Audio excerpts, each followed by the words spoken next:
Maxime Soutek. Le Zoom Echo, bonjour Axel de Tarlet. Bonjour Maxime. Qui sera le futur Premier ministre en Grande-Bretagne? Les Britanniques sont appelés aux urnes jeudi prochain. Les enjeux économiques sont énormes. Axel, hier se tenait le grand débat télévisé entre les trois principaux candidats.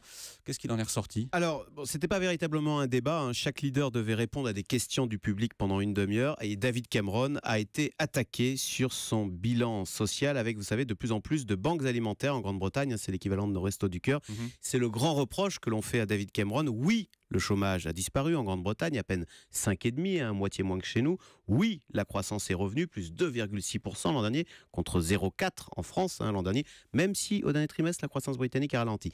Mais le revers de ces bons chiffres britanniques, ce sont les conditions de travail ultra flexibles, avec la généralisation des emplois en freelance, en auto-entrepreneur, mais surtout avec ce qu'on appelle les contrats 0 heure. Les contrats 0 heure, qu'est-ce que c'est exactement? Alors, il s'agit de contrats où l'on ne vous garantit aucune heure de travail minimum. Le patron vous appelle quand il a besoin de vous. Donc, vous voyez, il faut se tenir prêt à côté de son téléphone.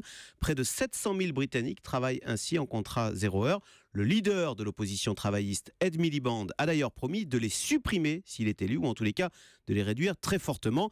Ed Miliband qui a un programme assez à gauche, plus à gauche en tous les cas que ce à quoi nous avaient habitués les travaillistes ces dernières années, comme Tony Blair. Ed Miliband veut par exemple remonter les impôts pour les plus riches, il veut mettre au pas les banques, etc. Bon, alors qui est favori, Axel? Qui sera le prochain Premier ministre anglais? Écoutez, on ne peut pas dire, c'est très serré et il faudra certainement attendre plusieurs jours, donc après le vote, parce que probablement il n'y aura pas de majorité claire pour connaître le nom du Premier ministre. Mais il faut savoir que dans les deux cas, les milieux d'affaires britanniques sont inquiets. Alors, ils redoutent naturellement le programme assez à gauche des travaillistes, programme que David Cameron, vous savez, a rebaptisé, avec ironie, le rêve français, avec, je cite, un chômage catastrophique et une dette à pleurer. C'est rarement un compliment oui, quand on en parle du rêve Grande-Bretagne, français. exactement. Mais les milieux d'affaires, David Cameron ne devrait pas faire le malin parce que les milieux d'affaires sont encore peut-être plus inquiets de la perspective d'un référendum sur la sortie de l'Union européenne en cas de victoire de David Cameron. Il l'a promis d'ici 2017. Voilà, et dans ce cas-là, je vous un exemple, la grande banque britannique HSBC